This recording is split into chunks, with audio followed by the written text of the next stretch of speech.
Hey there, everybody, and welcome back for day 5 of the 7-day Learn to Meditate video course. And today I'm going to talk to you a little bit about a different kind of meditation that focuses on kindness and compassion. We got a little bit of a taste of that and a little bit of a reminder about the value of bringing kindness and self-compassion to our own practice and not beating ourselves up and that sort of thing. And so we're going to take a little bit of a deeper dive into that today. But just as a review for what we have worked on up to this point, we really have covered sort of the big ones. So we have done the very short mini meditation, the mindful minute, where you're just paying attention to what's going on in your mind in any given 60-second period. And then we did the body scan, where you were able to go through your body and use that as a very concrete anchor or object for your awareness. And hopefully you played around a little bit with the whole body scan for sleep. Then we did breath awareness, where you really were just focusing on your breath, which truly is the sort of the pinnacle of what most people think about when they think of meditation. And then we expanded that to include the possibility of using any of 3 possible anchors. So the body, the breath, or listening to sounds. And so today we're just going to shift gears slightly and do a kind of meditation that's led even more specifically. And like I mentioned before, it's going to be that self-kindness or that kindness and compassion. There is a self-kindness piece to it as well. And really, before we get into the practice itself, I think it's useful just to explore that idea of compassion. The term itself does actually mean to feel with, or to even, if you want to go so far as to say, to feel pain with. So it's not so much this kind of emotion where it's pity or anything like that, where you're like, oh, poor you, that's so bad, I'm so sorry. But it's more this feeling it with the person who might be suffering in some way. And so there is a little bit more depth to it in that way, and it's a different kind of an energy. And so when we talk about bringing compassion and offering compassion to people, it really is in this spirit of being with them in whatever it is that they are going through. And so I think that's worth mentioning. And of course, there is a whole self-kindness, self-compassion piece. And it's funny because the traditional way to do that 10-minute meditation, which we'll do shortly, is to just dive right into the self-compassion piece. But believe it or not, or perhaps it's not so surprising, a lot of people actually struggle with extending that kind of kindness towards themselves more so than they struggle giving it to other people. And so we'll shift that around a little bit so that it's a little bit more of an ease into the idea of self-compassion. But that is a really big part of the practice that we do. I could go on about this, but in a nutshell, what I want you to think about is when you're choosing to practice, that really is a sacred space where you put aside that negative self-talk, that negative criticism, and all of that judgment that we're, in many cases, we have on, loop going through our heads all day long. At the very least, for the time that you practice, I want you to make an effort to put that aside. And if you want to go back to beating yourself up after you stop practicing, you can, but I don't recommend that either. I do suggest that the loosening of that self-criticism and the pressure that we put on ourselves during practice will hopefully contribute to a loosening of it in other parts of your life as well. So it is very important. There have been books written about it, TED Talks about it. My favorite is Dr. Kristin Neff's book, which is called Self-Compassion. It's excellent. I don't have it here with me. I have it in my office at school, but I highly recommend it. And if you can't carve out the time to read the book, I would encourage you to take a look at her TED Talk, because she talks about the fact that self-compassion has more value than self-esteem, because self-esteem is about weighing ourselves against others and kind of taking that tally, whereas self-compassion really is just truly accepting and offering kindness to ourselves in a way that might be rather new for a lot of people. So let's go ahead and get started with our 10-minute practice. And so if you haven't already, go ahead and just sit or stand in that posture where you're in that mindful body, sitting upright or standing in a way where you are alert but not rigid. And to refer back to that expression, that you're sitting or standing in a way that is representative of your inherent dignity. So let me go ahead and start my timer. If you haven't already, feel free to lower your gaze or close your eyes. And let's go ahead and take a few deep breaths just to allow us to transition into this exercise.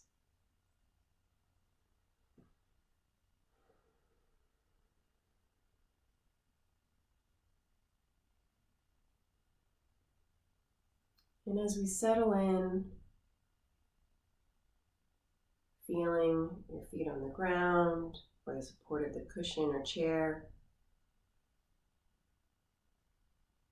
beginning just by acknowledging the fact that wherever you are in this moment, you may be facing some challenges. It may be challenges with expectations, not feeling like you have the resources to accomplish what you are trying to accomplish. Perhaps you or someone you love is dealing with some health challenges.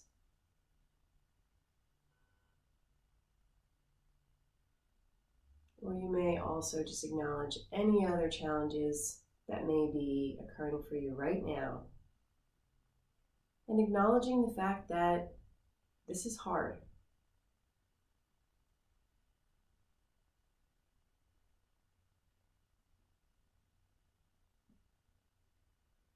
And with that acknowledgement, extending yourself some kindness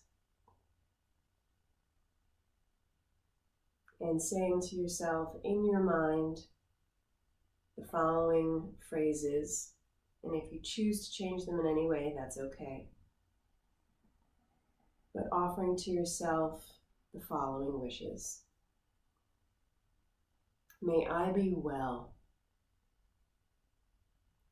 May I feel safe and be at ease. May I be happy. May I be well. May I feel safe and be at ease. May I be happy. And as best you can, truly extending that kindness and those warm wishes to yourself.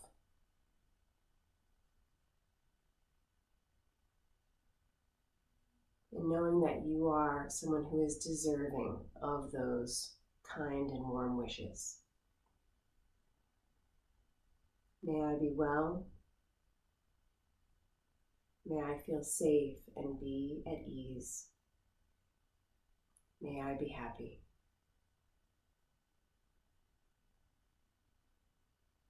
And next, bring to mind a loved one. Could be a dear friend, partner, family member, even a pet. Someone who, when you picture them in your mind, you feel joy and happiness. Holding this loved one's image in your mind, extending these same wishes to them. Saying in your head, may you be well. May you feel safe and be at ease. May you be happy.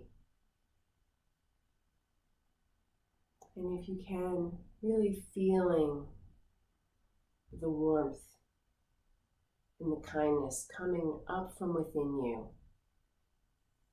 Seeing if you can feel it in your body as you picture this loved one and send them these kind wishes.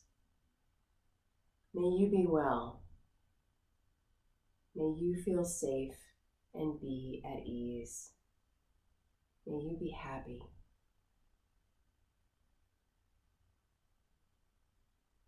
And if you want to change it in any way, choosing words that feel more resonant for you, please do. And once again, sending this loved one your warmth and kindness. May you be well. May you feel safe and be at ease. May you be happy.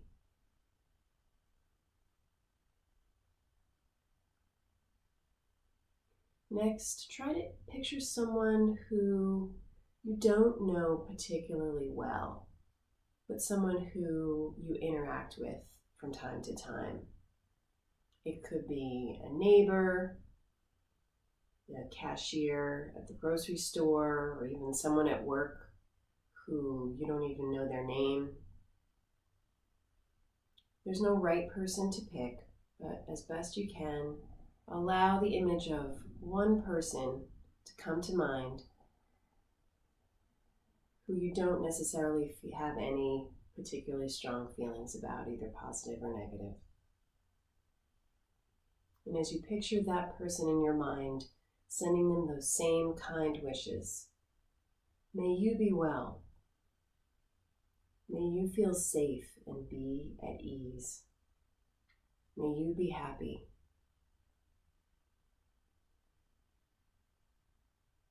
May you be well.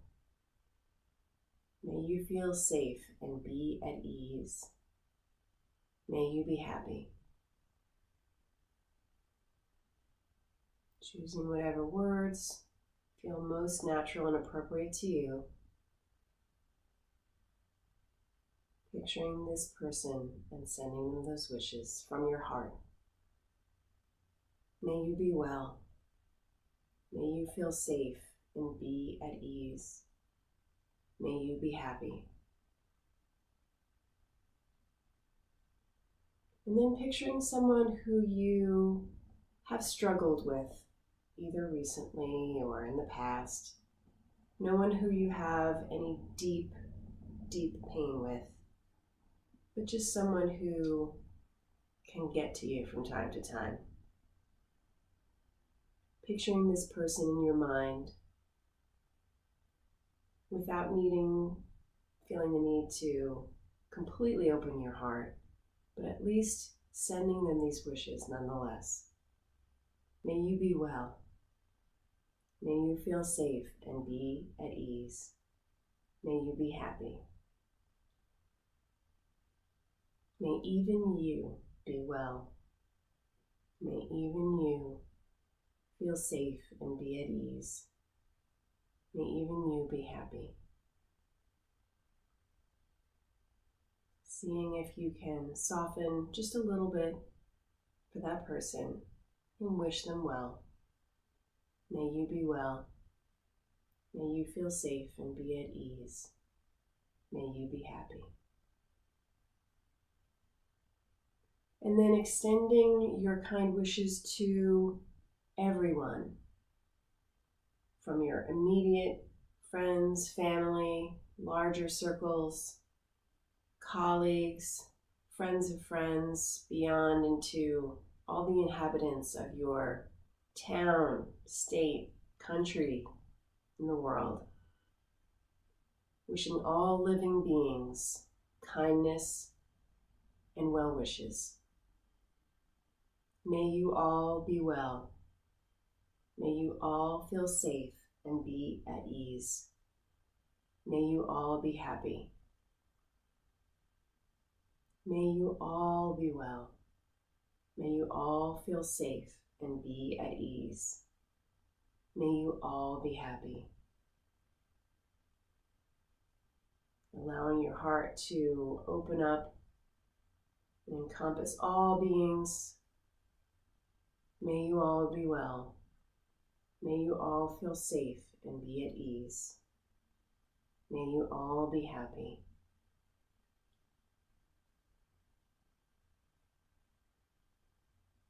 Checking in with your body, seeing if you can feel that warmth, perhaps coming from your heart center.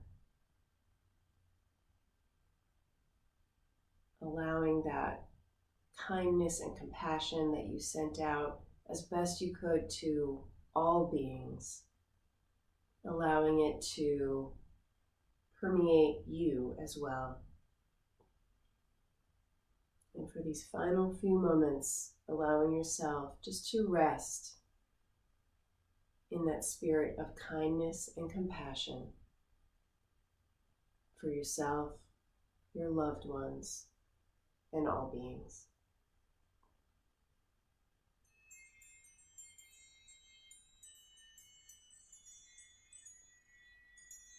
All right, last 10 minutes. It might go off again. Anyway, so hopefully that one was definitely a little different. And if you've never done that before, I'd be curious to hear your thoughts on that. But what I like about that particular meditation is that it's very guided. And when I'm feeling rather restless or also just kind of like aggravated, I find that one actually is really helpful, because instead of trying to like settle and focus on a particular object of attention, it allows me actually to just kind of almost be more active. And I'm not sure if other people would see it that way, but that's just how I picture it when it comes to sending out these warm wishes and allowing myself to feel the warm wishes as well. So hopefully you found it interesting. And if you want to give it another shot, you can always go back and just replay that. But the other thing I'll do is I'll put a link on the email where this video will be posted, so that you can maybe try it one more time, in another context. So really the only thing I want to leave you with is seeing how you can take this out into real life, meaning how do you take this idea of kindness and compassion off the cushion? And I have 2 suggestions for you. One is just to be aware of that self-criticism, that internal voice that sometimes will come up for us, and to do what you can to soften that particular perspective. I have a pretty strong suspicion that no matter what's going on, you are doing the best that you can. And so I think it's important for us to acknowledge that and not beat ourselves up for perhaps, not being or achieving or doing whatever it is that we somehow feel like we should be doing. You've probably heard the expression, don't should on yourself. I'm a big fan of that. So lighten some of that and let go of some of that negative self-talk. And then the other thing that I would recommend, and of course all of this is purely optional, is throughout your day, whether you are at work or not at work, just kind of think about how, similar to the meditation, we were sending out those feelings of kindness and compassion and warmth and well wishes. And I can't think of a better metaphor, but for people that you aren't necessarily even talking to or interacting with, when you see someone, again, either at work or, just in your daily life, looking at them and kind of sending out these laser beams of kindness and compassion from you to them. And you could use those words in your head if you want to. May you be well, may you feel safe and be at ease, may you be happy, or whatever comes to mind for you. But see how that feels, just by giving it out. It doesn't mean that you are losing any for yourself. It's not like kindness is a finite resource. It is the opposite. It is infinite. And so you can continue to do that. And I think what you'll find is that as you send that kindness out to others, it really does tend to really, I think, affect you and infuse you as well. So that's your optional homework if you want to give it a try. And I look forward to seeing you next time where we get to practice again. So thanks so much for being with me and for doing this practice. Have a good one.